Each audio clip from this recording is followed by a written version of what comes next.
I've spent a lot of time thinking about the Oort cloud this week.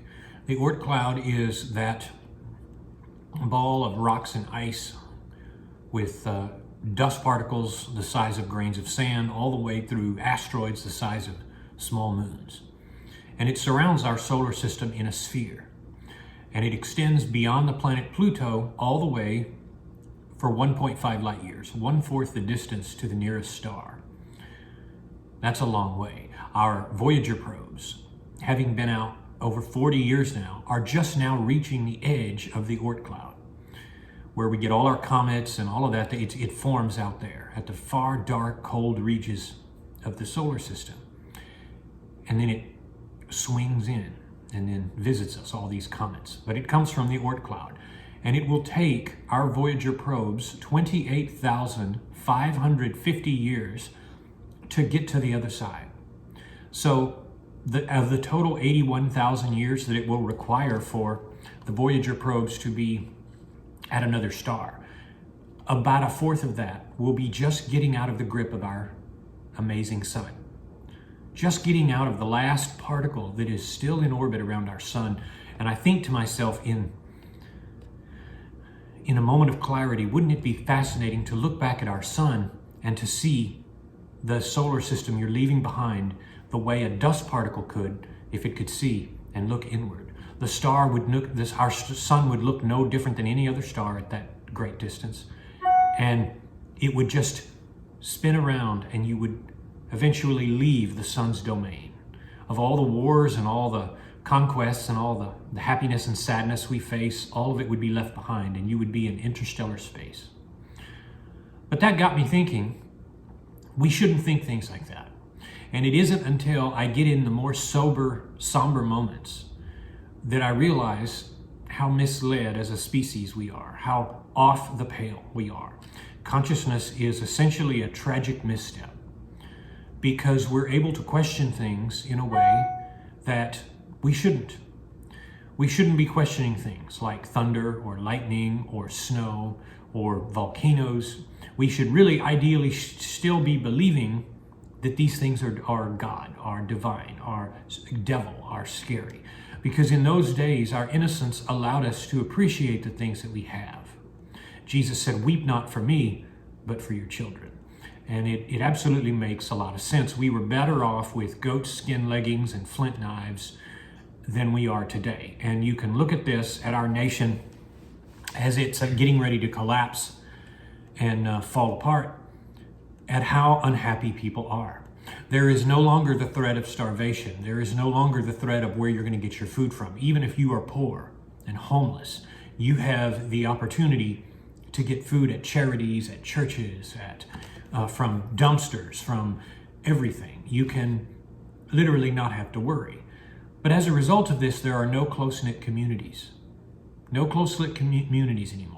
Everybody is too obsessed with their tablets, their iWatches, their iPods, their EarPods, Chromebooks, Androids, Macs, whatever operating system you want. If you want to buy a cheaper tablet from Amazon, you can do that. If you want to buy a more expensive one from Apple, you can do that.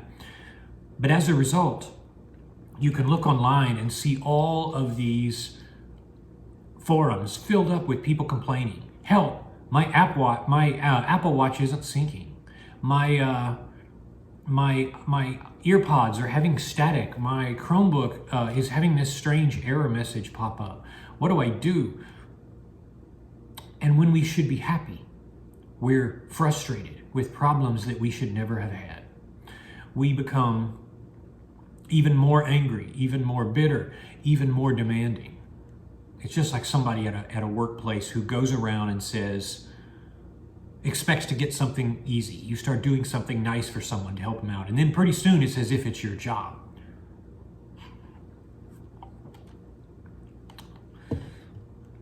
I am back on coffee.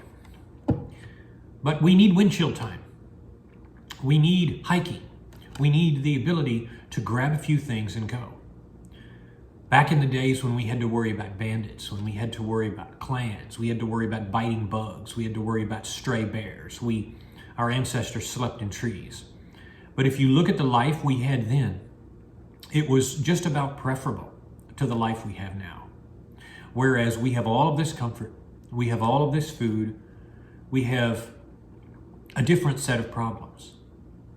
And these sorts of problems are, can we build a computer that cannot be hacked? And of course we can't. All systems are themselves only as good as the person or people who designed those systems. We have a whole new set of problems. We have the fact that every place you go to, you see people who are morbidly obese, who are on ventilators, for no other reason than the fact that they have too much food and they have too much time, because the government will pay you to stay home and lay around on your couch and not work.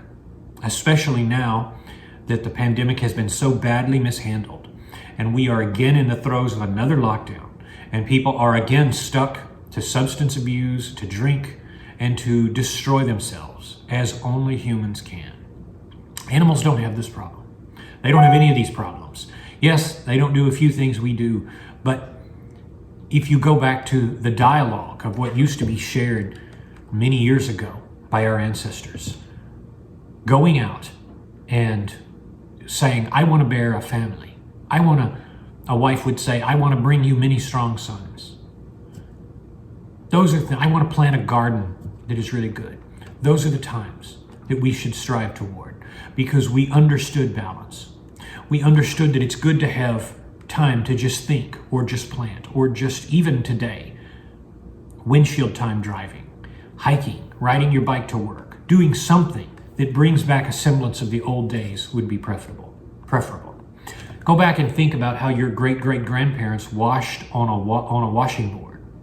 They washed their clothes in soapy water and then scrubbed it on a board to make sure the stains didn't get in there.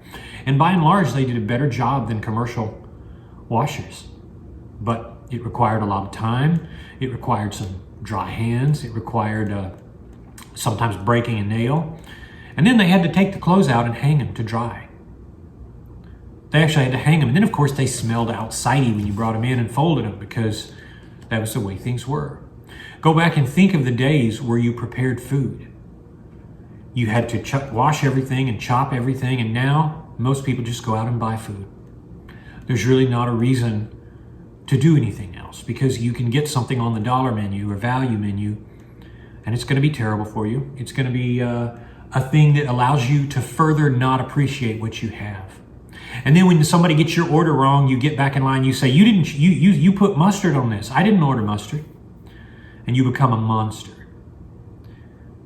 Washing, cleaning, now you have a vacuum cleaner that will clean your whole house for you. In fact, you have a vacuum cleaner that you don't even need to be at home for, because you can just set one of those things up and it'll just go across your living room, and by the time you get back, it'll go recharge on its little rack. How nice. But as a result, this is why you're not happy anymore, because you don't have stock in the things that you do. That's why OMAD has taken off and people have found solace in going back to little. Because when you have a little, you have a lot.